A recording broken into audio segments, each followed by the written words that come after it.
Bury Edge it used to be called, an ambling, unobtrusive cluster of buildings and sleepy souls, suddenly transformed, brought to fame and notoriety by demand, the force of business acumen, and Irish labour who combined to hastily stick it on a vantage point. A black wart of smoking towers and busy racket, spreading outwards across the green of Durham, curtly renamed Concert.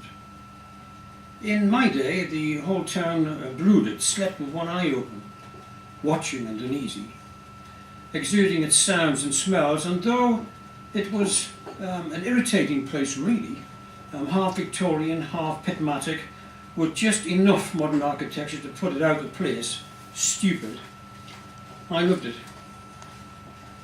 I loved the dirty stonework, showing dogged years of work and worry. The dark and thick red puddles when it rained, gathered in irregularities in Concert roads, that delight the errant schoolboy and angered the other citizens, yet their lives depended on it. As like it maybe not, tolerate they must, for as long as Concert had red dust it was alive. Its absence would sound the town's death knell, and of course it did. Various schemes, born in high places, had been designed to filter this menace, control this red dust, but, like nature that it tainted, it forgot, and cocked a snook at these efforts, settling still everywhere, our own red fallout. It had international connections, Concert of course, many sons, ambassadors and daughters of charity reposing in foreign parts. Sundered from the searching streets, no more to aim the jack or frequent the coach and horses or grow leeks in sooty soil, they helped before being brotherly to other countries, to make and share iron roads in oriental jungles, carry grain from Manitoba prairies to the starving world. Now it's all gone, of course. Half scrubland, half modern business, and McDonald's, where burgers and fries replace leek puddings and stotty cakes. No red dust now, or stink when the coke was being quenched. No singing of male voiced choirs or even rock and roll in the old co-op dance hall. Only memories, and damn good ones at that. Thank you.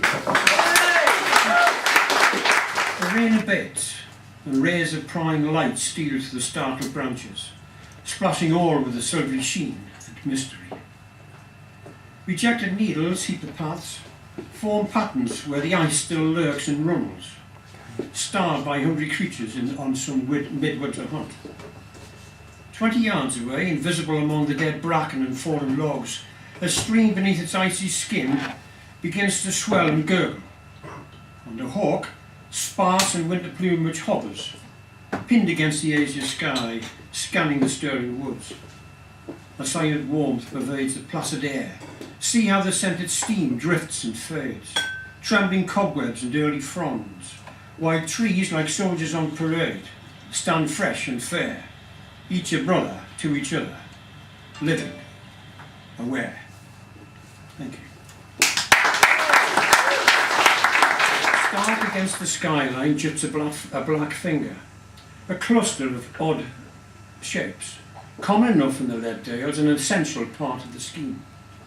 This one's like a rotting tree trunk singled out by lightning, black and cracked with its own disuse, brooding over a russet sea. On closer inspection, we grasp the real identity, a smelt mill, reeking of decay, of some former pains, breathing wretchedness in its stones, and trying desperately to disappear. Small wonder, for from here the spoils of hardship saw Waterloo and Crimea, bloodied innocent men's hands, scorched agony in their minds. Farmers had no choice. Men and means owned this pile of debris. From it gained their influence, affected history, made me a poet. For here it was I wandered, whiling away my childhood, and unhinged the thoughts that even then asked questions and shouted them into the wind.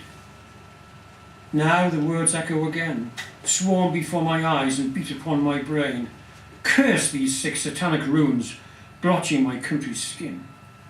They stand hapless, present a monument to man's indifference, a reminder of the disemboweled earth beneath, where blue-faced minions were spent for the dubious rewards of madness of commerce, insulting in their flush, uncaring in their scars, still here a century later, as its master, modern man, didn't even clean up. That's left to the clock, the sighing wild grasses, and the mind of a poet. Thank you.